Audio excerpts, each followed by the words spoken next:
Saudara yang dimuliakan oleh Allah Subhanahu wa Ta'ala, saya ingin cerita sedikit sebagaimana yang dituturkan oleh Wali Ramadan dalam tafsir sastrawinya. Beliau menuturkan perjalanan seorang sufi besar di kota Konya yang merupakan bagian dari provinsi Rum di wilayah Turki. Beliau adalah Syekh Jalaluddin Rumi. Syekh Rumi bukan hanya sekedar ulama besar, tapi beliau adalah penyair ulung pada zamannya, bahkan masih sangat populer di zaman sekarang. Suatu hari, saudara, Rumi ingin menyusun kitab beliau yang hari ini kitabnya kita kenal dengan kitab Al-Masnawi, Al-Ma'nawi. Untuk kepentingan tersebut, saudara, Rumi mencari tempat khusus agar tidak terganggu. Bagaimana tempat itu jauh dari hingar-bingar kota, jauh dari keramaian manusia. Singkat katanya, ketemulah tempat tersebut. Beliau mulai susun kitab tersebut dari satu bab ke bab yang lainnya, dari satu pasal ke pasal yang lainnya, hingga singkat kata selesai kitab itu beliau susun. Selesai beliau menyusun kitab, beliau turun gunung, coba cari angin, jalan-jalan di perkampungan. Ketika asik-asik beliau jalan di tengah-tengah perkampungan, di persimpangan jalan, beliau melihat semacam halakoh, seperti forum diskusi, bahsul masail. Karena beliau orang yang cinta ilmu, beliau langsung nimbrung dalam forum diskusi tersebut. Kebetulan yang dibahas topiknya adalah apa yang menjadi sumber kehidupan manusia. Ini diskusi dari waktu ke waktu, semakin lama semakin hangat jalannya diskusi. Satu argumen dibantah argumen yang lainnya. Satu pendapat disilang pendapat yang lainnya. Hingga akhirnya diskusi itu mencapai satu kesimpulan, bahwa yang menjadi sumber kehidupan manusia adalah darah manusia itu sendiri. Saudara para pemirsa TV One yang dimuliakan oleh Allah Subhanahu wa Ta'ala, ketika mendengar hasil keputusan seperti ini, Rumi langsung bangkit berdiri. Seusai salam, beliau berkata, "Saudara-saudara, ayahmilu ahad minkum sikin? Apakah di antara kalian yang hadir di sini ada yang membawa pisau?" "Untuk apa, Syekh?" jawab salah seorang pemuda. "Cari dulu, nanti kalian akan tahu." "Oh, ini Syekh, ada Syekh," jawab pemuda di sebelahnya.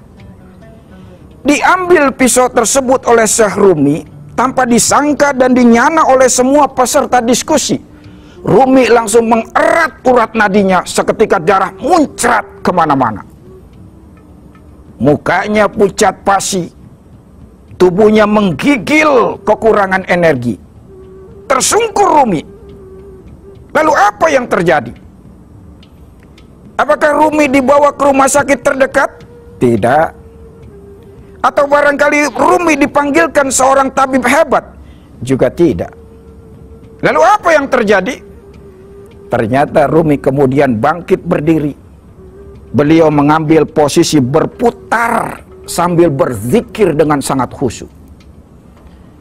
Dan ini saudara dilakukan bukan semenit, 2 menit. Rumi berzikir sampai berputar berjam-jam dan disaksikan oleh semua peserta diskusi.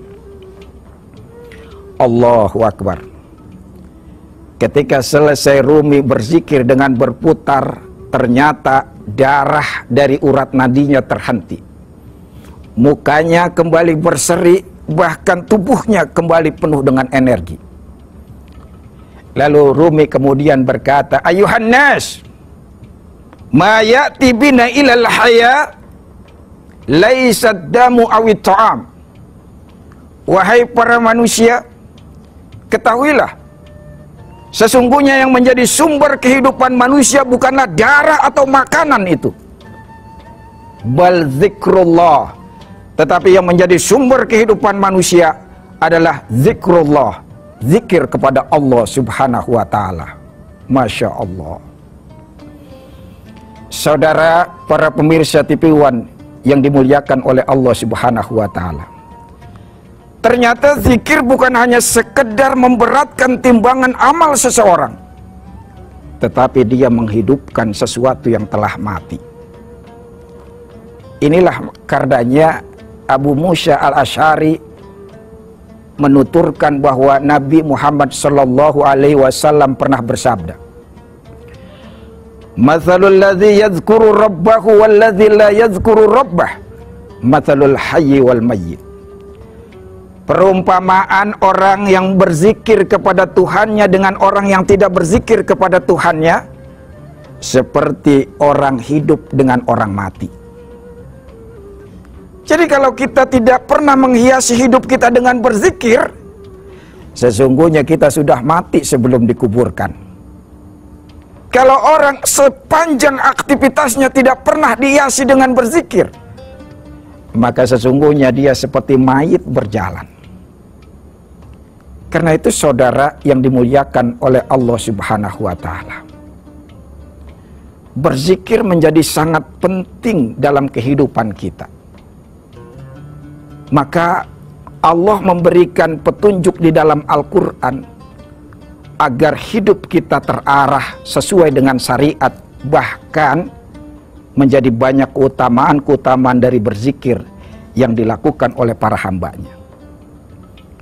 Di antaranya saudara, orang yang berzikir akan diberikan hati yang tenang, bahkan menjadi tanda keimanan seseorang. Lihatlah di dalam surat Al-Ra'd ayat 28, Allah berfirman,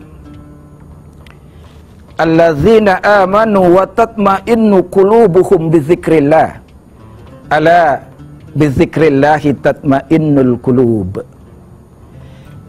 Orang-orang beriman hati mereka menjadi tenang dengan berzikir kepada Allah. Ingatlah, hanya dengan berzikir kepada Allah hati menjadi tenang. Masya Allah. Ternyata untuk hidup menjadi tenang, hati menjadi tentram, tidak perlu susah-susah kita harus pergi rekreasi ke berbagai destinasi. Tidak perlu. Agar supaya hati ini tenang dan tentram, tidak perlu kita pergi ke bioskop, tidak perlu kita sampai ke karaoke, bahkan sampai naudzubillah ke pijat plus-plus, nggak perlu. Cukup kita dengan berzikir kepada Allah Subhanahu wa taala, Allah akan janjikan ketenangan.